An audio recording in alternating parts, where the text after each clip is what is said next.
নমস্কাৰ আজি খবৰৰ সৈতে মই আকিদা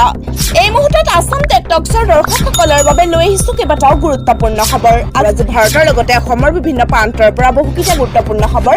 যুগুতোৱা হৈছে আৰু এই ধৰণৰ খবৰ নিতৌ চাই থাকিবলৈ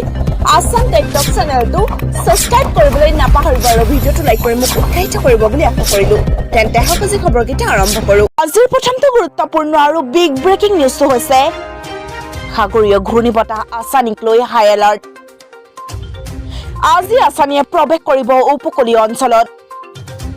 আৰু অন্ধ্ৰপ্ৰদেশ কৰ্ণাটক উৰিষ্যা পশ্চিম বংগত খাজু কৰি ৰখা হৈছে এনডিআৰএফৰ দল আৰু বিশাখাপট্টনমত আসামীৰ প্ৰভাৱ সৰ্বাধিক হোৱাৰ সম্ভাৱনা উপকূলীয় অঞ্চলত হাই এলাৰ্ট জাৰি কৰিছে চৰকাৰে আৰু অন্ধ্ৰপ্ৰদেশ আৰু উৰিষ্যাত ধাৰাসাৰ বৰষুণৰ সম্ভাৱনা আছে অন্ধ্ৰপ্ৰদেশত ইতিমধ্যে আৰম্ভ হৈছে প্ৰবল বৰষুণ ভাৰতীয় নৌসেনাই অন্ধ্ৰপ্ৰদেশৰ পৰিস্থিতিৰ ওপৰত ৰাখিছে তীক্ষ্ণ নজৰ অসমতো আসানীৰ ফলত ধাৰাসাৰ বৰষুণৰ সম্ভাৱনা আছে আগন্তুক 5 দিনত অসমৰ কেইবাখনো জিলাত প্ৰবল বৰষুণৰ এলাৰ্ট আৰু বংগোপসাগৰত ভয়াৱহ ৰূপ লৈছে আসানীয়ে আৰু 10 মেৰ পৰা 14 মেলৈ অসমৰ কেইবাটাও প্ৰান্তত প্ৰবল বৰষুণৰ সম্ভাৱনা আছে সাগৰীয় ঘূৰ্ণীবতাহ আসানীক লৈ হাই এলাৰ্ট প্ৰাণ বচাই পলাবলগীয়া হল সদ্য প্ৰাক্তন প্ৰধানমন্ত্ৰী মহিন্দা ৰাজাপাকছে মৃত্যুৰ ভয়ত পৰিয়ালসহ হেলিকপ্টাৰেৰে পলায়ন ৰাজাপাকছেৰ প্ৰকাণ্ড অট্টালিকা জ্বলাই দিছে ক্ষোভিত জনতাই আৰু একাধিক সাংসদক হত্যা কৰিছে ক্ষোভিত জনতাই এসময়ৰ অতি জনপ্ৰিয় নেতা ৰাজাপাকছেৰ আজি এই অৱস্থা আৰু শ্ৰীলংকাত এতিয়া আইন বুলি কোনো বস্তু নাই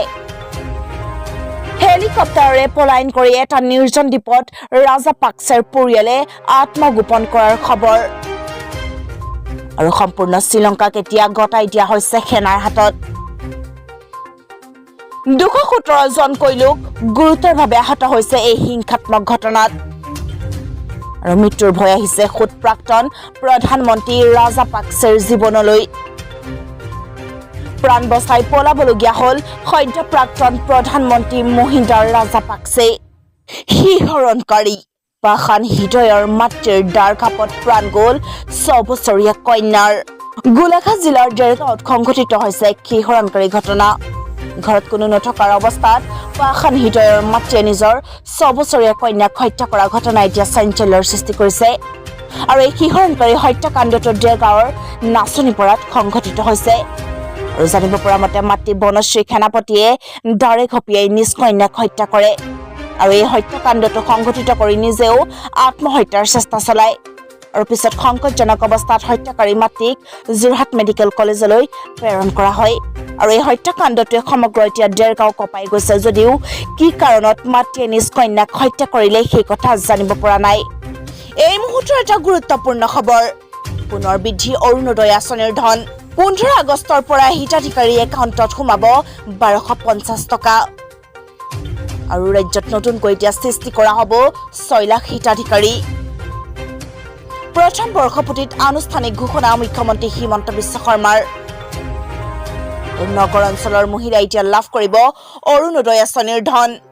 10খন ৰাজ্যত হিন্দু সংখ্যালঘু কেন্দ্ৰৰ ওপৰত অসন্তুষ্ট হৈ এতিয়া উচ্চতম ন্যায়ালয়ে কয় যে 3 মাহৰ ভিতৰত ৰাজ্যবোৰৰ সৈতে আলোচনা কৰি প্ৰতিবেদন দিয়ক ৰাজ্যিক পৰ্যায়ত হিন্দুকে ধৰি সংখ্যালঘুসকলৰ চিনাক্তকৰণৰ বিষয়টো সমাধান কৰাটো অতি প্ৰয়োজন বিষয়টোত স্থিতি বেলেগ ললে কোনো পক্ষেই ভাল নহব উচ্চতম ন্যায়ালয়ে কেন্দ্ৰীয় চৰকাৰৰ প্ৰতি অসন্তুষ্টি প্ৰকাশ কৰি এই সন্দৰ্ভত এখন আবেদনৰ শুনানিৰ সময়ত এই কথা কৈছিল বিজেপি নেতা অৰ্চনী উপাধ্যায়ে আবেদনখনত কৈছে যে দেশৰ 10খন ৰাজ্যত হিন্দুসকল সংখ্যালঘু কিন্তু হিন্দুৰ পৰিৱৰ্তে কেৱল স্থানীয় সংখ্যাগৰিষ্ঠ সম্প্ৰদায়কহে সংখ্যালঘুপন্থী আঁচনিৰ সুবিধা দিয়া হৈছে আৰু সেই সন্দৰ্ভত কেন্দ্ৰই সোমবাৰে উচ্চতম ন্যায়ালয় কৈছিল যে সংখ্যালঘুসকলক অৱগত কৰাৰ ক্ষমতা কেন্দ্ৰীয় চৰকাৰৰ আৰু এই সন্দৰ্ভত যিকোনো সিদ্ধান্ত ৰাজ্য আৰু অন্যান্য অংশীদাৰসকলৰ সৈতে লোৱা আলোচনাৰ পাছত লোৱা হ'ব উচ্চতম ন্যায়ালয়ে কেন্দ্ৰৰ স্থিতিক লৈ অসন্তুষ্টি প্ৰকাশ কৰিছিল আৰু 3 মাহৰ ভিতৰত আলোচনা সম্পূৰ্ণ কৰিবলৈ অনুৰোধ কৰিছিল প্ৰকাণ্ড অজগৰে মৰিয়নিত কৰিলে ছাগলী ভক্ষণ ৰাইজে উঠিলে সেলফি তাৰপিছত কি হ'ল অজগৰৰ অৱস্থা সবিশেষ জানো আহক মৰিয়নিত প্ৰকাণ্ড অজগৰে ছাগলী ভক্ষণ কৰা শিহৰণকাৰী এটা দৃশ্য বন্দী হয় কেমেৰাত দৃশ্যত দেখা গৈছে এডাল প্ৰকাণ্ড অজগৰৰ মুখ গৰ্ভলৈ ক্ৰমাৎ সোমাব ধৰিছে এটা কলা বৰণৰ ছাগলী দৃশ্যটো মৰিয়নিৰ নতুন বনগাঁৱৰ এজন ব্যক্তিয়ে বাৰীত গৰু এৰাল দিবলৈ গৈ প্ৰত্যক্ষ কৰে এডাল প্ৰকাণ্ড অজগৰে আধা গিলা অৱস্থাত এটা ছাগলী আৰু ব্যক্তিজনে এই দৃশ্য দেখি চিঞৰ বাখৰ কৰাত বহু লোকৰ সমাগম হয় আৰু অজগৰডালে ছাগলী ভক্ষণ কৰি থকা দৃশ্য কোনো লোকে মোবাইল কেমেৰাত আবদ্ধ কৰি ৰাখে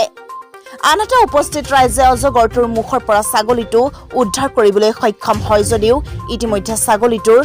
প্ৰাণবায়ু উৰি গৈছিল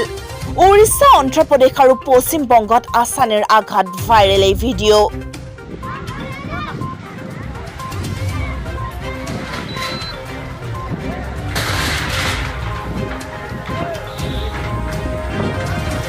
অন্ধ্ৰপ্ৰদেশ আৰু উৰিষ্যাত আঘাত কৰিছে আছানী হৈছে এক তীব্ৰবেগী ঘূৰ্ণীবতাহ সিংহলা শব্দ আছানীৰ অসমীয়া প্ৰতিশব্দ হৈছে ক্ৰোধ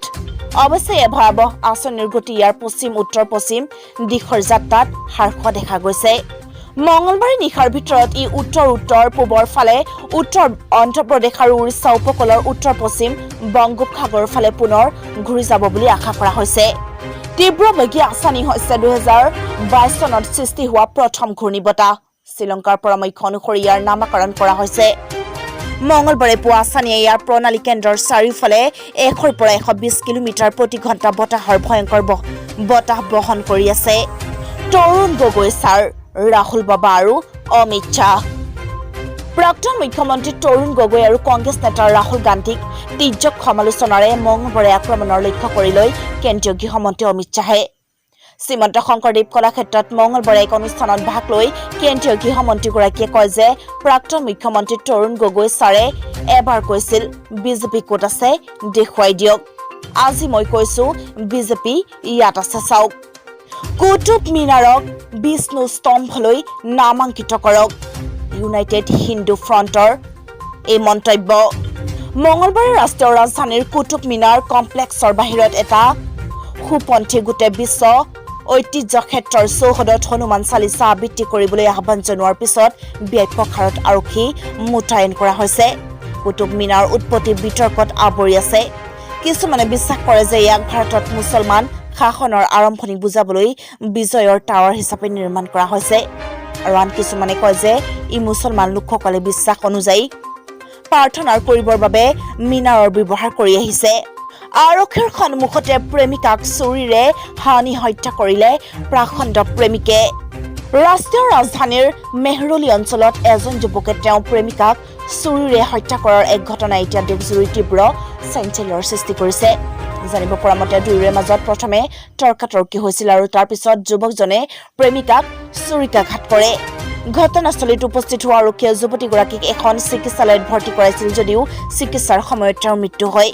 আৰক্ষীৰ পৰা পোৱা তথ্য অনুসৰি আৰক্ষীৰ এটা দলে সোমবাৰে সন্ধিয়া মেহৰলি অঞ্চলত টহল দি আছিল আৰু সেই সময়তে তেওঁলোকে দেখিলে যে এজন যুৱকে ছোৱালীগৰাকীক চুৰিৰে আক্ৰমণ কৰি আছে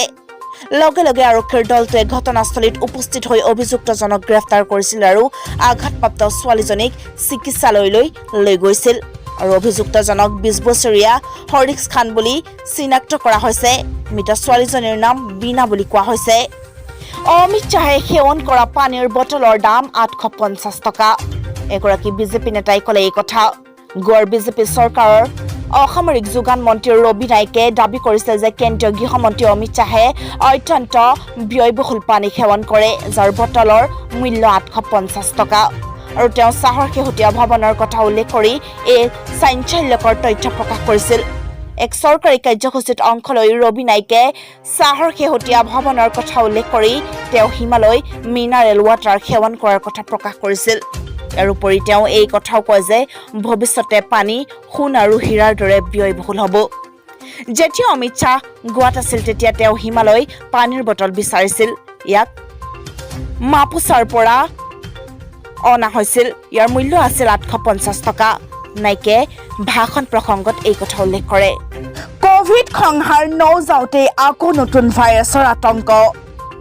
কোভিড মহামাৰীৰ উদ্বিগ্নতা মাৰ নাযাওঁতে এইবাৰ আকৌ আবিৰ্ভাৱ ঘটিছে এক বিৰল প্ৰজাতিৰ ভাইৰাছৰ ইতিমধ্যে ইংলেণ্ডত মানৱ শৰীৰত ধৰা পৰিছে এই বিৰল প্ৰজাতিৰ ভাইৰাছৰ উপস্থিতি সংবাদ মাধ্যমত প্ৰকাশিত খবৰ অনুসৰি মংকি পক্স নামৰ এক বিৰল প্ৰজাতিৰ ভাইৰাছত এতিয়া সংক্ৰমিত হৈছে এগৰাকী ব্ৰিটিছ নাগৰিক ব্ৰিটেইনৰ চৰকাৰী স্বাস্থ্য বিভাগে এই কথা নিশ্চিত কৰি কয় যে নাইজেৰিয়া ভ্ৰমণ কৰি অহা এগৰাকী লোকৰ শৰীৰত মাংকি পক্স প্ৰজাতি ভাইৰাছ ধৰা পৰিছে আৰু দেশখনৰ বিশেষজ্ঞসকলে আশংকা কৰা মতে নাইজেৰিয়াত লোকজনে উক্ত ভাইৰাছত আক্ৰান্ত হৈ আহিছে কি এই মাংকি পক্স বিশেষজ্ঞসকলে প্ৰকাশ কৰা মতে মাংকি পক্স বসন্তৰ দৰে এবিধ ৰোগ জলবসন্ত বা গুটি বসন্ত সদৃশ্য হ'লেও এই ভাইৰাছৰ এতিয়াও চিকিৎসা পদ্ধতি নাই নাক মুখ চকুৰ লগতে কাপোৰৰ পৰাও এই ভাইৰাছ সংক্ৰমিত হ'ব পাৰে